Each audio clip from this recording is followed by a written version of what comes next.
Hey, Wisdom in Progress.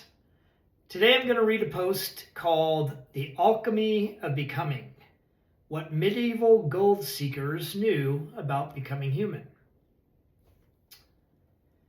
This morning, coffee in hand, and watching the light change outside my windows, I found myself thinking about alchemy, that ancient pre-scientific pursuit of transforming base metals into gold. Most of us dismiss it as medieval wishful thinking or the topic of a book we've heard of. But Carl Jung saw something deeper. In Richard Rohr's latest book, The Tears of Things, he unpacks Jung's radical reframe. Alchemy was an early, pre-scientific form of chemistry by which people sought to create gold by mixing the right elements for the right amount of time, to the right degree, and at the right temperature. While the practical results of alchemy were mixed, to put it mildly, Jung nonetheless applies it as a helpful metaphor for human transformation. What if those alchemists weren't really after gold after all? What if they were unknowingly mapping the territory of how we all become whole? The 7 stages of becoming human. Jung identified 7 alchemical phenomena that most of us experience during our lives. Conjunctio, the combining of contrary ingredients. Solutio, a loss of one substance to create a new admixture. Sublimatio, refining lesser ingredients into higher ones. Coagulatio, sounds like gelato. Turning something ephemeral into something concrete. Calcinatio, the hardening needed to coalesce into substance. Mortification, a necessary dying for movement between stages.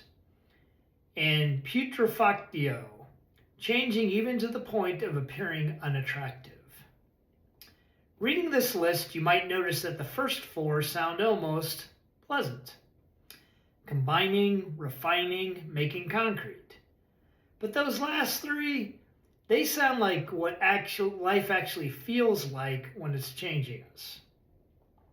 When life becomes the laboratory.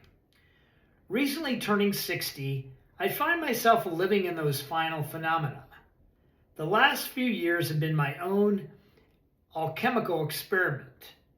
A painful divorce, running a business through COVID's chaos, selling that business and stumbling into second half of life liminal space, and lastly, receiving a bladder cancer diagnosis and battling to get well. None of this felt like transformation while I was in it. It felt like dismantling. This reminds me of another Rohr insight that has struck with me.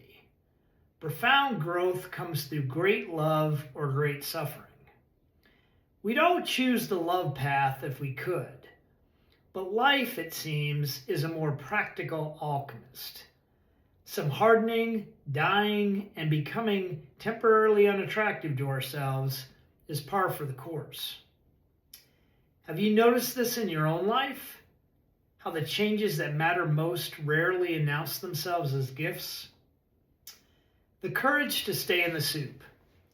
Jung's genius was recognizing that the alchemist's search for gold was really a search for human wholeness.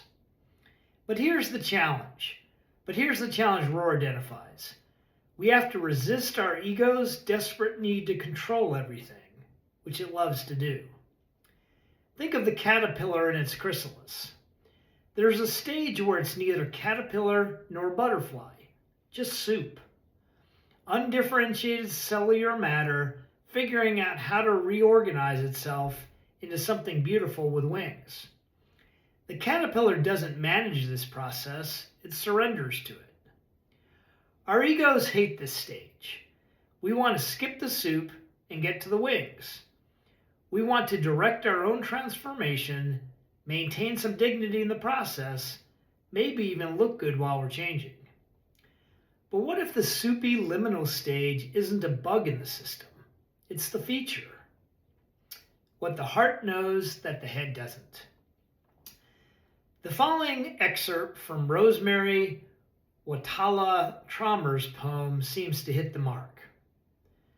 The heart understands swirl, how the churning of opposite feelings weaves through us like an insistent breeze, leads us wordlessly deeper into ourselves, blesses us with paradox, so we might walk more openly into this world so rife with devastation, this world so ripe with joy. The heart understands swirl. While our minds want clear categories and linear progress, the heart knows how to hold contradictions. It can be broken and grateful simultaneously. It can grieve and hope in the same breath. Maybe this is why the alchemists' literal experiments failed, but their metaphor endures. They were onto something true about how change actually works. Messy, mysterious, and requiring more trust than technique. The gold we actually find. At 60, having been through my own calcinatio, mortification, and putrefactio stages, I'm starting to glimpse what the alchemists were really after. Not literal gold, but the kind of wholeness that can only come from having been thoroughly broken down and reassembled. The divorce taught me about letting go of scripts I'd built my identity around. Cancer realigned my priorities with the knowledge that any day could be my last. Selling my business meant releasing control of something I'd poured years into building. Each experience felt like dissolution. Each felt like a death. But now, on the other side, I can see the strange alchemy at work. The base metals of my various catastrophes are slowly revealing something that looks less like the life I planned and more like the life I might actually be meant to live. What about you? What base metals is life asking you to work with right now? And can you trust the process even when it looks nothing like transformation? I'd love to hear about your own alchemical moments in the comments. The times when life's laboratory produced something you never could have manufactured on your own.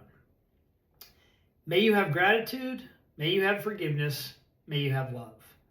And if you enjoyed this video, please share or consider subscribing to Wisdom in Progress on my Substack. Thanks.